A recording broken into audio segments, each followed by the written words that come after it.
Un saluto, un saluto a tutti, un ringraziamento per questo invito e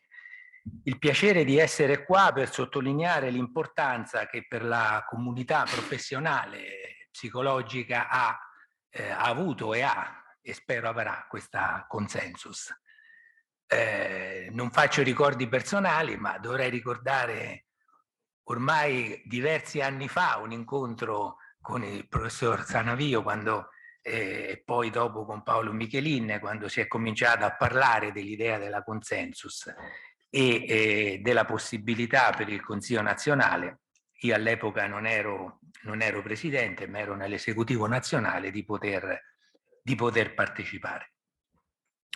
Cercherò di essere sintetico e al contempo chiaro per significare la visione del CNOP rispetto al tema, ovviamente nel breve tempo di un saluto istituzionale. Il Consiglio nazionale dell'Ordine degli Psicologi ha sostenuto la consensus dal suo inizio alcuni anni fa, esperienza che ha visto ampia e importante partecipazione con l'obiettivo dichiarato iniziale di stabilire lo stato delle evidenze scientifiche per il trattamento dei disturbi di ansia e depressione. Il tema delle evidenze è un tema, secondo me, di fondamentale importanza. Non voglio fare citazioni personali, ma quando arrivai nel 2014 al Consiglio nazionale, quello che chiesi fu di attivare e coordinare un gruppo di lavoro proprio sul tema della promozione delle evidenze, nell'idea che non solo le evidenze debbano guidare in linea generale il nostro agire, ma sono qualcosa di estremamente importante per promuovere il ruolo della nostra professione. Un obiettivo importante per assicurare ai cittadini le cure secondo principi di validità, attendibilità e generalizzabilità e ai professionisti un riferimento, tenendo conto che la legge 24 del 2017, la cosiddetta legge Gelli-Bianco, prescrive all'articolo 5 che i professionisti sanitari debbano attenersi alle linee guida e alle buone prassi nella loro attività e quindi avere a disposizione documenti come quello della consensus è estremamente importante e anche per questo mi sento di ringraziare qui i promotori della consensus e tutti quelli che hanno dato, i tanti che hanno dato il loro contributo. Le conclusioni della consensus rappresentano un grande impulso per assicurare una risposta appropriata, l'intervento più efficace rispetto alla situazione specifica, il concetto dell'appropriatezza che tutti conosciamo, ai milioni di cittadini che soffrono di ansia e depressione. Sappiamo infatti che nonostante le leggi come i livelli essenziali di assistenza e molte altre prescrivano per i cittadini risposte psicologiche e psicoterapiche per i loro problemi, questo nel pubblico è molto lontano dalla realtà. Lo ricordava anche il professor Di Nuovo, come con l'aumento di questi problemi legati alla pandemia e alle altre emergenze che stiamo vivendo, tocchiamo con mano la grande distanza tra i bisogni dei cittadini e le risposte messe in campo. 8 cittadini su 10 devono rivolgersi al privato per poter avere un aiuto di questo tipo. Il CNOP si batte per la creazione di una rete psicologica pubblica in grado di assicurare risposte riparative, ma al contempo di intercettazione precoce, di prevenzione e di promozione delle risorse psicologiche. È infatti assurdo pensare di intervenire solo a valle di fronte a disturbi più conclamati, ma è fondamentale intercettare precocemente le diverse forme di disagio e fare prevenzione in modo adeguato. Come le esperienze di altri paesi ci mostrano, questo richiede una rete che parte dall'assistenza primaria, esempio dello psicologo di base, dalle case di comunità e servizi consultoriali, che include la psicologia scolastica per lo sviluppo fondamentale delle competenze di vita, di ascolto e sostegno. Oggi, con la legge sulla funzione aziendale della psicologia nelle ASL, la legge 176 del 2020 e le linee guida che sono state definite da un tavolo ministeriale con la partecipazione di vari soggetti, tra cui l'Istituto Superiore di Sanità, l'Agenas, le regioni, che sono attualmente all'attenzione speriamo positiva, della conferenza Stato-Regioni,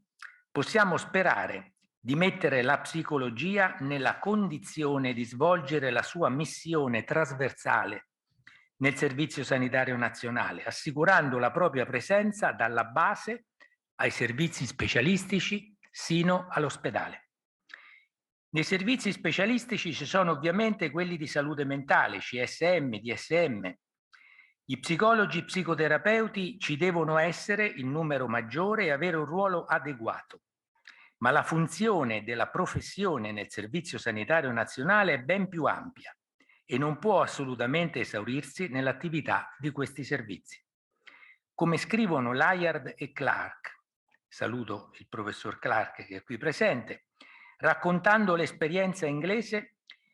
lo IAPT non avrebbe avuto questo successo se non fosse stata un servizio autonomo capace di sviluppare un modello e uno standard propri. È tuttavia fondamentale, lo voglio ricordare con molta chiarezza, che tale sviluppo avvenga nel rispetto della legislazione italiana, che assicura standard di formazione e tutela del cittadino che molti paesi non hanno. In Italia le attività psicologiche di qualsiasi tipo sono riservate infatti alla professione psicologica, che condivide con quella medica la diagnosi nei rispettivi campi e l'esercizio della psicoterapia. Non ci possono essere ambiguità su questi aspetti, una cosa è la collaborazione tra le figure, altra la confusione delle competenze.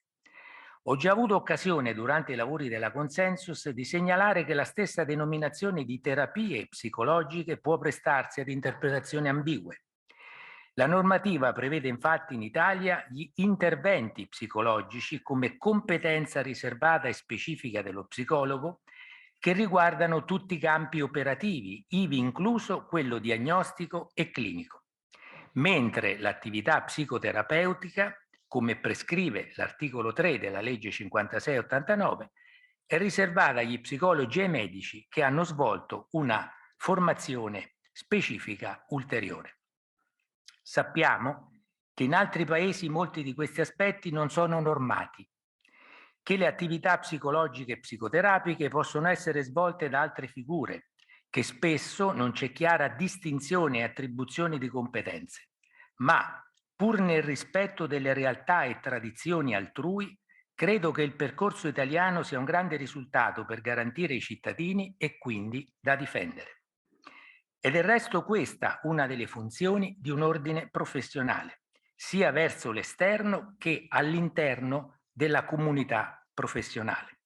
Una comunità professionale, in particolare che aspira a un riconoscimento e a un ruolo più adeguato, non può permettersi confusioni su questi temi.